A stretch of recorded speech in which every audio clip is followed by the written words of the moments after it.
Olá, aqui estamos para dar continuidade ao estudo do Livro dos Espíritos, neste programa que é uma produção da Comunhão Espírita de Brasília, o programa O Livro dos Espíritos em Nossa Vida.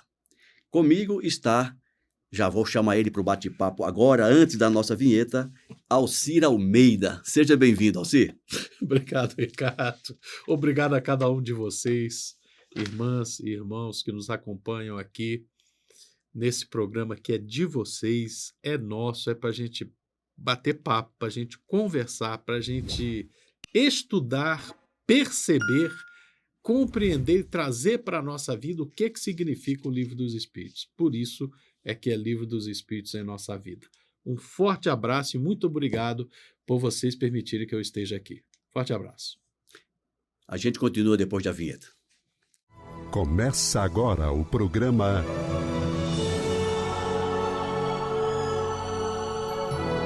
O Livro dos Espíritos em Nossa Vida.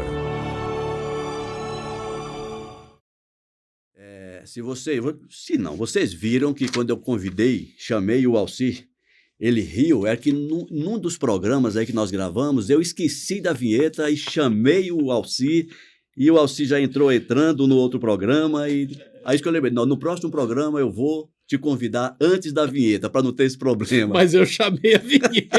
E o Almeida chamou a vinheta. Tá bom, deu tudo certo. Alcir Almeida, nós estamos no livro 3º, capítulo 22, O Livro dos Espíritos. Capítulo 12, O Livro dos Espíritos. Nós estamos estudando a perfeição moral. No programa anterior, nós encerramos o nosso bate-papo sobre egoísmo. Se você não viu, pesquisa na internet, os programas já estão disponíveis. E hoje nós vamos iniciar um tema bem curioso, bem interessante, que é caracteres do homem de bem, a partir da questão de número 918. Kardec perguntou: por que sinais se pode reconhecer no homem o progresso real que deve elevar seu espírito na hierarquia espírita ou espiritual? Pois é. Como é que a gente identifica? Como é que a gente reconhece, Almeida? Eu prefiro ficar com a resposta e a pureza da resposta das crianças, né? Quando o comportamento é bonito, bonito e bonito. É verdade, boa, Almeida. Porque a verdade é essa, né? Lá no Evangelho segundo o Espiritismo também tem essa pergunta mais ou menos desta maneira, né? Há momentos em que o texto do Livro dos Espíritos e o texto do Evangelho segundo o Espiritismo, eles são muito próximos. Se assemelham muito. Essa questão aqui é uma. Isso tem uma razão, né, Almeida? Que, claro. Caso vocês não saibam, o Livro dos Espíritos foi o primeiro livro escrito pelo Kardec, que ele codificou. Ele colocou a filosofia da coisa. Isso. A partir daí, os outros 4 livros que compõem o chamado Pentateuco Espírita se originaram desta obra. Então, a Gênese, o Livro dos Médiuns e o Livro dos Espíritos e o Céu e o Inferno, todos têm sua base, sua origem nisso aqui. Aqui está escrito de forma densa, condensada, filosófica, como alguns preferem dizer, e nessas obras o texto está mais escorreito, mais explicativo, né, Almeida? Com certeza. Fecho esse parêntese para dar uma atenção aos nossos ouvintes, caso não saibam disso aqui. Desculpe, continue. Nada. Enfim, por que sinais se pode reconhecer o homem de bem, né?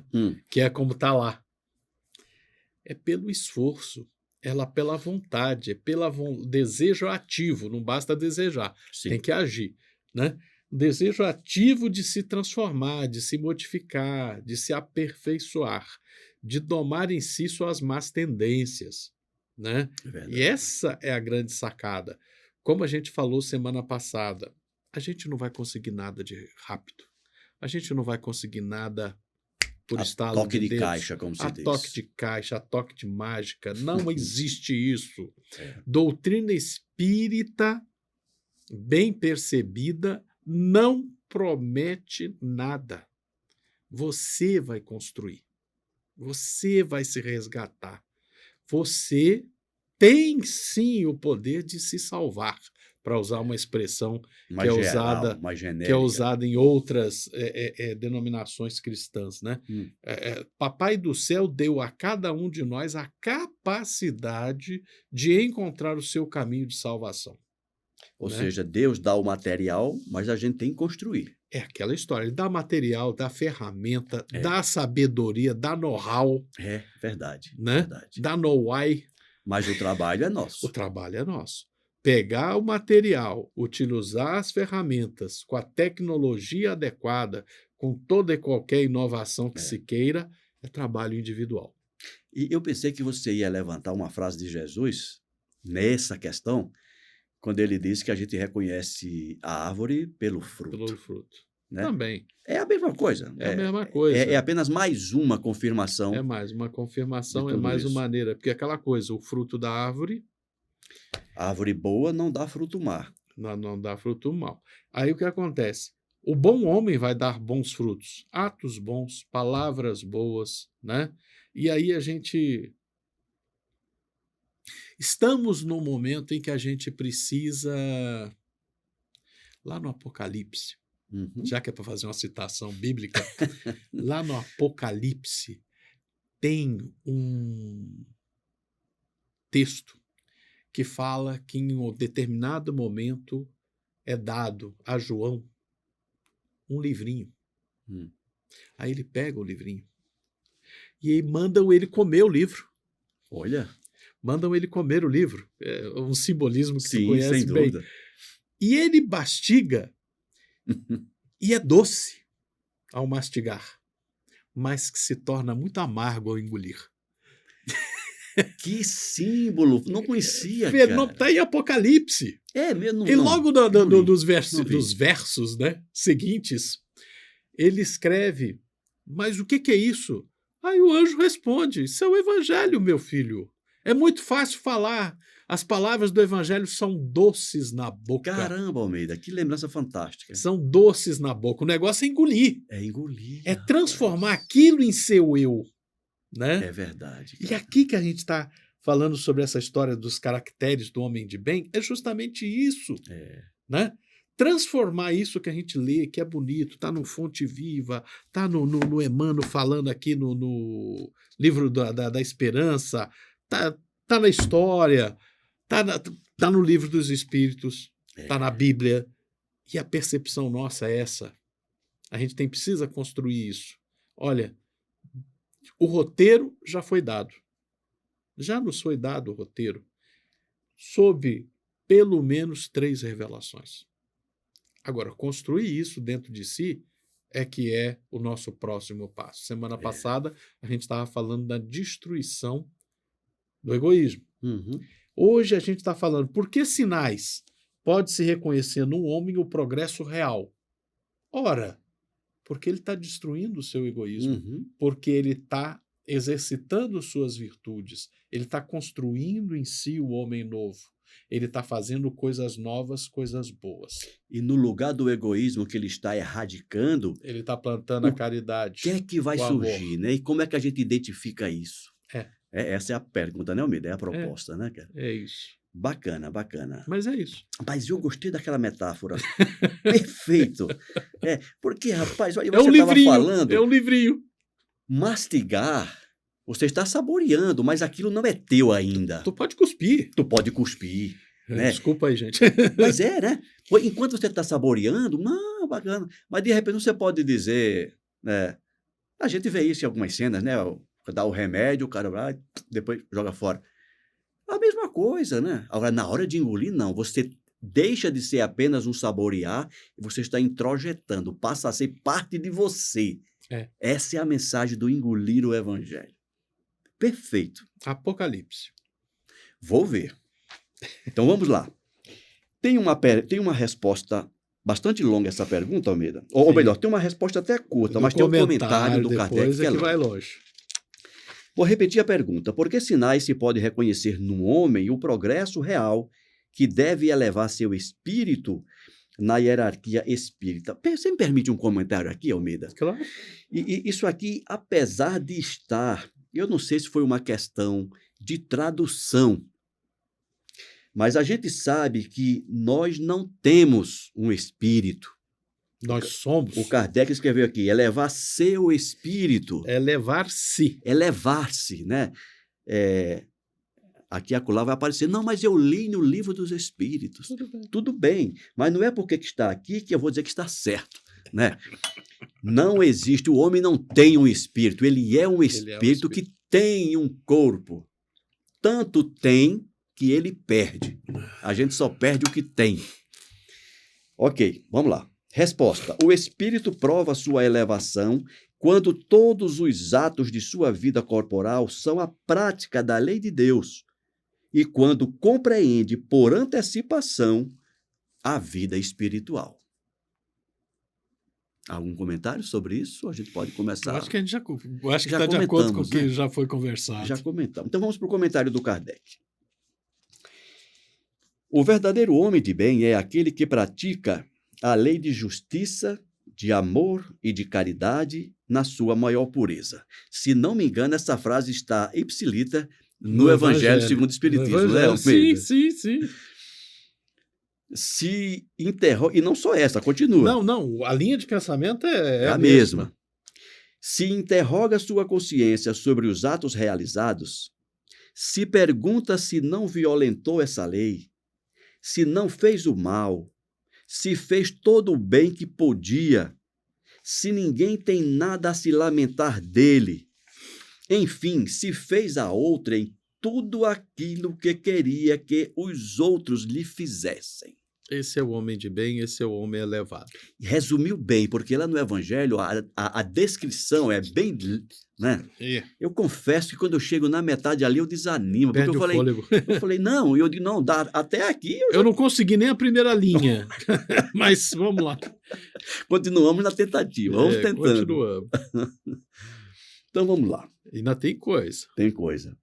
O homem cheio de sentimento de caridade e de amor ao próximo faz o bem pelo bem, sem esperança de retribuição, e sacrifica o seu interesse, a justiça. Ele é bom, humano e benevolente para com todos, porque vê irmãos em todos os homens, sem exceção de raças nem de crenças. Muita gente boa, entre aspas, deveria atentar para isso aqui. Sim. Sem exceção de raças nem de crenças. Sem exceção. Sem exceção. Se Deus lhe deu o poder e a riqueza, olha essas coisas como um depósito do qual deve fazer uso para o bem, sem se envaidecer, porque sabe que Deus, que os deu, pode retirá-los a qualquer momento. Tem uma parábola de Jesus que fala bem disso. Você sabe qual é a parábola? Mal rico.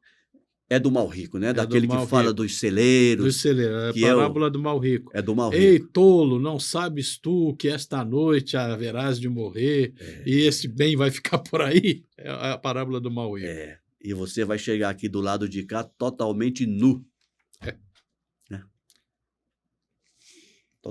Isso é uma metáfora, obviamente. Uhum. Continuando aqui o comentário do Kardec. Se a ordem social colocou homens sob sua dependência, quantas vezes eu pensei nisso, né, Almeida? E você também deve ter refletido. Sim. Se a ordem social colocou homens sob sua dependência, trata-os com bondade e benevolência, porque são seus iguais diante de Deus. Usa de sua autoridade para elevar sua moral e não para os esmagar por seu orgulho. Interessante isso, né? São algumas coisas que esses 2 parágrafos aqui nos chamam. E muitas vezes a gente se ilude. Eu lembro que teve uma época na vida que para mim foi muito difícil. Como diz outro, não foi difícil, graças a Deus. Mas era muito tênue a linha entre o ser que eu sou e a cadeira que eu ocupava, né? E, poxa vida, durante um bom período, eu fiz a gestão dos recursos financeiros do fundo. Uhum. Eram bilhões de reais. Aí eu sempre brincava, olha, daquela porta para dentro, a unidade monetária é $1 milhão. Daqui para fora, a gente é ser humano. Mas daqui para dentro, a gente só fala a partir de $1 milhão. Tu lembra que eu não trabalhava lá, né? Sim, lembro. Poxa, Claro é dinheiro pra caramba, mas do mesmo jeito que aquele dinheiro não é meu, nunca foi meu, a casa que eu uso, o carro que eu dirijo, embora tenha um documento que tenha meu nome inscrito nele... Desculpa, e para seguir a linha, os colaboradores ou os Sim, subordinados... é que é no outro parágrafo, que né? você tinha... É que é no outro parágrafo. Também não eram teus? Não! É isso que é interessante, porque, ora bolas, não, mas a escritura diz que é teu. Sim, e daí? Eu não posso morrer, eu não posso desencarnar? Eu vou levar isso aqui. Eu vou carregar isso nas costas, como é que é? É. Eu vou carregar para outro mundo? Não, é empréstimo de Deus. É empréstimo, isso aqui é apenas uma ferramenta de aprendizado, é um instrumento pedagógico. Eu que dê bom uso a ele. Exatamente. Mas tem pessoas que estão ao teu lado. Maior responsabilidade ainda. Maior responsabilidade. Eu sou responsável pelo que eles estão fazendo porque eu estou coordenando. Alguém tinha que estar naquela cadeira. Sim. Né? No caso, você estava lá. Por alguma razão, perdão, você ali. Foi parar ali. Naquele período eu estava ali. Ora bolas. Eu saí, continuou. Antes de mim havia outrem. E outrem é uma linha, né? Uhum. Interessante que hoje não existe mais. Acabou aquele... Fundo? Sim. Tem alguns anos. Caramba, estou desatualizado. Acabou. Acabou. Para você ver, nem a cadeira, nem a função era tão importante assim que hoje se vive sem ela. Acabou. Imagina se você fosse se julgar tão importante. Ou seja, se você estivesse lá, claro, estaria desempregado, porque não tem mais aquela função. Teria que arrumar outra colocação. Tornei-me obsoleto. Tornou-se obsoleto. Descartável. Exatamente. E é isso que é interessante. Esse texto aqui nos recorda coisas do Evangelho. O que interessa é a vida verdadeira, é a vida espiritual. O que interessa é o meu eu mais profundo, aquilo que anima o meu espírito. Porque eu sou espírito, mas eu sou mais ainda. Eu sou centelha divina criada pelo Pai Eterno. É verdade. Né? Isso é que é o importante. É verdade. Eu desencarno e eu continuo sendo um espírito. Né? Mas, Cacilda, o próprio Livro dos Espíritos fala, à medida que a gente avança, isso que a gente chama de perispírito se torna tão tênue que só vai ficar o princípio inteligente. É verdade. Isso é que é o realmente mais profundo. Um dia na eternidade, nem perispírito nós vamos precisar ter. Sim. Algum momento a gente chega lá. Algum momento a gente chega lá, né? Sem pressa. E é isso que a gente precisa enxergar. Mas vamos ser indulgentes aqui. Vamos continuar essa leitura aqui que está boa. Eu queria pedir permissão a você para abrir um parênteses. Você falou de tudo que a gente está falando, de bens, de ter e não ter. Eu, algumas vezes, eu faço uma brincadeira com meus ouvintes, né? Quando pode, né? É que aqui no nosso auditório a gente não consegue interagir tanto com o auditório. Não dá. Primeiro, pela distância que fica, e segundo, pelo fato de estar sendo transmitido ao vivo, gravando. Quem estiver acompanhando não vai. Mas quando pode, eu interajo. E eu comecei comecei uma palestra falando assim com a plateia: quem aqui tem paciência? E a maioria ficou meio assim na dúvida, né? E alguns disseram que não tinham, tal, né? Aí eu enchi o peito e falei: eu tenho paciência. Eu sou palestrante, cara, que é isso? Eu tenho paciência. Lá vem você com a etimologia da coisa, mas vamos lá. Eu tenho paciência. E pelo fato de eu ter paciência, é que de vez em quando eu perco. Um fato. Porque a gente só perde o que tem. Verdade. Né? Então, tudo isso para dizer que o objetivo não é a gente ter paciência, é ser paciente, né? Voltando, eu lembrei disso durante o nosso comentário da metáfora do comer o livro. Ah, sim. Né? Não adianta você ficar mastigando, você tem que engolir. Né? Ah, mas é amargo. Claro que é. Remédio é normalmente amargo. Dificilmente um remédio, e quanto mais forte, né? Diz mais antigamente amargo. Era, né? Antigamente era, né? Antigamente era. É o tal daquele remedinho lá que passava, se não ardesse, não... Mertiolate. O mertiolate. Se não arder, não, isso aqui é fraco, compra outro que tem que arder. É desse tipo, desse jeito. Mas voltamos para cá. Caracteres do homem. Ele deve ser indulgente para com as fraquezas alheias, porque sabe que ele mesmo tem necessidade de indulgência. E se lembra destas palavras do Cristo, que diz que aquele que está sem pecado, lhe atire a primeira pedra. Pois é. Isso né? aqui já é uma... Esse já é pesado. Não é, Almeida? É muito pesado, porque é um caminho difícil. Se fosse fácil, a gente já tinha feito. Já teria concluído. Que, você veja só, lá na semana passada a gente estava falando, vamos nos examinar, vamos nos compreender, vamos descobrir onde estão os nossos vícios, qual é a origem, qual é a fonte desses vícios, para a gente, para ser um homem de bem, para ser um ser humano de bem, combater esses vícios, né? Uhum.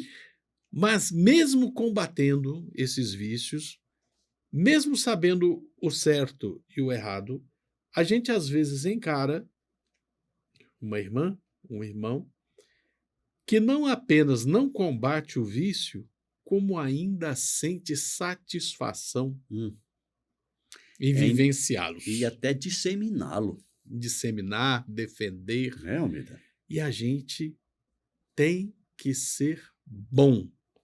A gente tem que ter aquela bonomia, né? Olhar com olho bom, ser tolerante, porque a gente precisa de tolerância. Que sejam tolerantes conosco. A gente está precisando, a gente precisa muito. Quanto mais a gente enxerga a si mesmo nas cores verdadeiras, mais a gente percebe a necessidade de tolerância. Que não... e isso começa desde casa, né, Almeida? Oxi! Desde casa a gente percebe isso. Olha, eu mesmo sou um que viajei, né? Como você sabe, viajei. Eu cheguei para a patroa, né? Nós já estamos, semana passada a gente completou 34 anos de casados, de vivência conjunta. E eu falei, olha, você me desculpa, mas daqui para frente eu vou abusar muito da sua paciência, porque eu estou escutando mal e estou enxergando mal. Seja indulgente para comigo. Eu estou pedindo antes de fazer as besteiras. Oh, meu pai. Ele não me dá mais atenção, é que eu não estou ouvindo, é só isso. É complicado. Vamos lá, Almeida. O homem de bem não é vingativo. A exemplo de Jesus, perdoa as ofensas para não se recordar senão dos benefícios, porque sabe que lhe será perdoado como ele próprio tiver perdoado. Essa parte do evangelho é pesada, né? É. Com o peso que pesares será pesado, com a medida com que medires será medido. Se a gente desse atenção a isso, né, Almeida, a gente já teria mudado tanta coisa. Se a gente conseguisse trazer isso para a nossa vivência... Já teríamos mudado tanta coisa, cara. Aí você diz assim, comentário rápido, uma vez eu ouvi que os temas de palestra são muito repetitivos. Sim, porque nós continuamos sendo muito teimosos. Eu falei, gente, nada mais repetitivo do que o Evangelho. A gente está há 2000 anos e a gente não aprendeu nada ainda. Como é que você quer aprender numa palestra que você ouve? É água mole em pedra dura, né? E a gente espera que não acabe a água, que fure a pedra, né? Dos nossos corações endurecidos. Povo de dura serviço. E para terminar esse comentário do Kardec, Almeida, o homem de bem respeita nos seus semelhantes todos os seus direitos decorrentes das leis da natureza, como gostaria que respeitassem os seus. Dai a César o que é de César, faça ao outro o que você gostaria que ele lhe fizesse. E não faça ao outro se não queres que te façam. Se não queres que te façam, né? Almeida, esse tema ele está contido numa única questão. Claro que, como nós já falamos, o desenrolar das características do homem de bem de forma completa está lá no Evangelho segundo o Espiritismo. Não lembro o capítulo nem o item onde ele está. Também não. Mas é fácil. Abre lá Homem de bem. o sumário do Evangelho segundo o Espiritismo, que você vai encontrar os caracteres ou características do homem de bem. Não é isso? Uhum. O nosso tempo está se esgotando, Almeida. Vamos deixar o próximo tema para o próximo programa, quando nós vamos falar do conhecimento de si mesmo. Lembra disso? Eu estou tentando me conhecer. Sócrates, né? Tentando me conhecer. Rapaz, essa história é bonita. A frase é dele mesmo? Não. Então tá bom. Não. Ele leu essa frase lá em Delfos, no portal do Oráculo de Delfos, quando ele foi lá atendendo ao chamamento da pitonisa. Foi quando ele Mas você já tá falando, já tá dando spoiler para semana que vem, cara. É para estimular os ouvintes. O Sócrates, quando ele foi receber a informação de que ele era o homem mais sábio, né? E quando ele disse aquela frase célebre também, que não é spoiler mais, só sei que nada sei. Então, aliás, essa só sei que nada sei foi a conclusão de uma pesquisa que ele fez, né? Sim, não foi exatamente literal isso aí, obviamente. Mas só para dizer que foi nesse momento quando ele... E nem foi ele que lançou para a posteridade essa frase. O Platão foi Platão que escreveu. Quem escreveu e passou para a posteridade, né? Essa é uma coincidência. Uma coincidência não é um acaso, é uma coincidência. Coincide os dois fatos. Assim como Jesus não deixou nenhuma linha escrita, Sócrates também não. Uhum. Mas ambos deixaram muitos ensinamentos. Deixaram um legado incrível. Um legado incrível. Almeida, quer falar alguma coisa? Pode se despedir dos nossos ouvintes. Isso, um grande abraço para cada um de vocês. Se gostaram, deixem o joinha. Se gostaram, recomendem para sua família, para as pessoas que vocês amam. Se não gostaram, façam um registro, reclamem, digam o que é que não gostou, para a gente poder aperfeiçoar o programa. Porque a gente só quer falar de Livro dos Espíritos, compreendê-lo mais, compreendê-lo melhor. Forte abraço. Forte abraço a todos. A gente se vê no próximo programa. Até lá.